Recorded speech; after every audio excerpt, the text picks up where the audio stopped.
हम अपने परम पिता परमात्मा प्यारे बाबा जी के चरणों में ये नमन करते हुए कि आपकी दया है तो ही हम हैं।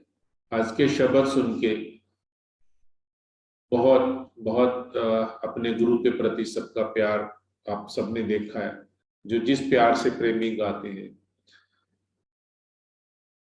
ये शब्द अपना आभार प्रकट करने का एक बहुत बड़ा जरिया है। ये शब्द गाना एक औपचारिकता नहीं है। बहुत प्रेमियों को शब्द गाने से नई जिंदगी मिली है। उनके अंदर जीने की इच्छा दोबारा से पैदा हुई है। अकेलापन खत्म हुआ है। गुरु की याद बनी है।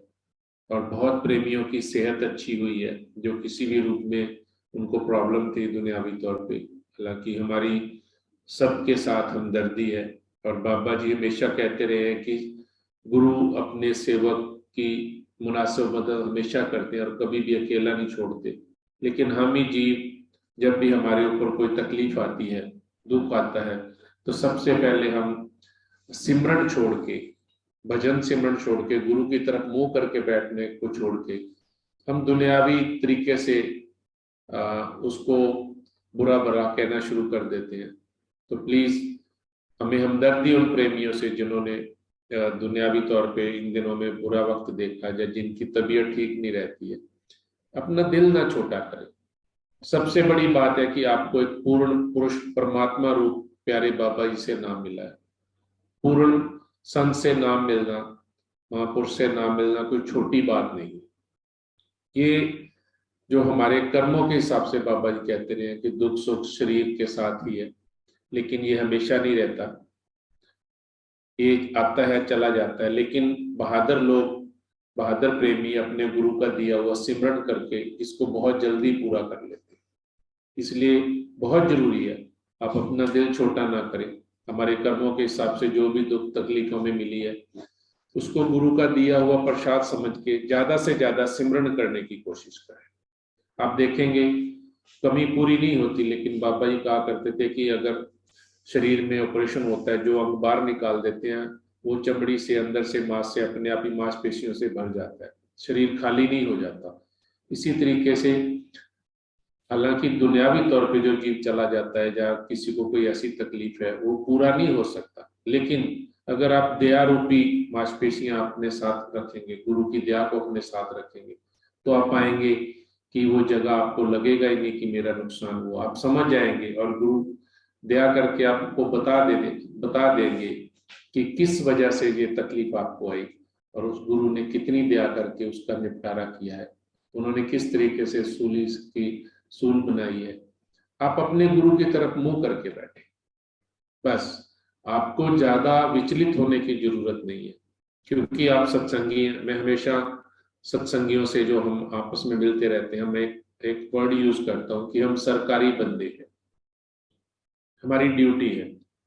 हर एक सत्संगी गुरु का प्रतिनिधि है और उसको प्रतिनिधि बन के रहना चाहिए। बुरे वक्त में विचलित होकर अपनी ड्यूटी ना भूले, अपने गुरु की दी हुई ड्यूटी जरूर करे, और वो ड्यूटी है भजन सिमरन। आप सभी प्रेमियों से हाथ जोड़ के विनती है कि जितना हो सके, जैसे मैंने कल भी कहा था और आज बहुत प्रेमियों के मैसेज और फोन आए, उन्होंने कहा आपने बिल्कुल ठीक कहा, मैंने कुछ नहीं कहा, जो बाबा जी की मौज है।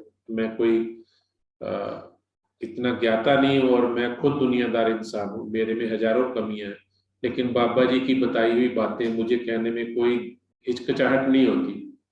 मैं कोई प्रवचन नहीं कर रहा हूँ। मैं जो तकलीफ मुझे है, मैं समझ सकता हूँ कि दुनियावी तौर पे कि इंसान कैसी जिंदगी जीता है, उसमें कितनी कमियां हैं और उसकी कहाँ कहाँ गलतियां होती है। एक तरह के मैं अपना आईना देख के आप सबको अपने ही साथ बीती हुई बातें कहने की कोशिश करता हूँ। इसलिए आप दिल छोटा ना करें, अपने गुरु की दया को हमेशा अपने साथ रखें। और वो दया को साथ रखने का एक ही मात्र उपाय है कि आप जितना हो सके सिमरन जरूर करें। मैं समझ सकता हूं और मैं वो इंसान हूं, हालांकि सब लोग कहते हैं आप बहुत कर्मों वाले हो, लेकिन बदनसीब भी हूं कि मेरे हाथों में बाबा जी ने चोला छोड़ा था। मेरे से बड़ा दुख, मेरे से बड़ा नुकसान शायद किसी का नहीं हुआ होगा और ना होगा। लेकिन आपके सामने मुझे ड्यूटी ऐसी मिली है। बाबा जी हमेशा कहा करते थे कि रोते आएंगे पुत हंसदे भेजना तेरी ड्यूटी।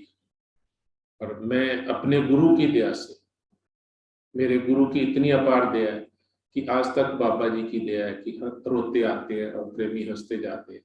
ये जगह तप भूमि है। हमारे गुरु की जो आश्रम है वो कोई मामूली जगह नहीं है। तो आप सभी तैयारी करें। हो सकता है बाबा जी जल्द हमें आश्रम आने का मौका दे, और हमें उस इंतजार में है कि वो वक्त आए और हम सब इकट्ठे बैठे। दुख आते जाते हैं, लेकिन दया वाला धागा कभी नहीं छोड़ना। दुख हमारे कर्मों की, हमारी गलतियां, हमारी बेवकूफियां की वजह से है। जो कई प्रेमियों को कर्म रोग है, आज भी मैंने वो बहन जी ने बहुत बहुत आत्मा को छू लेने वाला शब्द गाया। मैं समझ सकता हूं कि तकलीफ में गाए हुए शब्द की असली महिमा पता चलती है। मैंने भी वो वक्त किया जब हम शब्द गाया करते थे तो मुझे शब्दों का मतलब ही नहीं पता था। हम जोर से गाते थे, अपने आप अपनी तरफ से ट्यून में गाने की कोशिश करते थे, लेकिन जब बाबा जी ने चोला छोड़ा तो एक्चुअल में पता चला कि दर्द क्या होता है। शायद दुनियावी लेवल की बात कर रहा हूं कि दुनियावी लेवल पे ये पता चला कि दर्द क्या होता है, दुख क्या होता है। और शब्दों में लिखा हुआ जो दर्द है वो बाबा जी ने अपने लिए लिखा था, लेकिन एक्चुअल में वो दर्द हमारे लिए है। हमें उस जगह पहुंच के वैसी तड़प बना के अगर हम ये शब्द गाएंगे तो आपको जो तकलीफ है दुनियावी तौर पे, किसी भी रूप का, किसी भी रूप में दर्द है, वो जरूर वो जगह भरेगा और आप अपने को अपने गुरु के साथ पाएंगे। मेरी अपने गुरु के चरणों में बेनती करता हूँ कि आप हमेशा खुश रहें, मुस्कुराते रहें, और मेरी आप सबसे दिली हमदर्दी है। धन्यवाद। Good night. Thank you.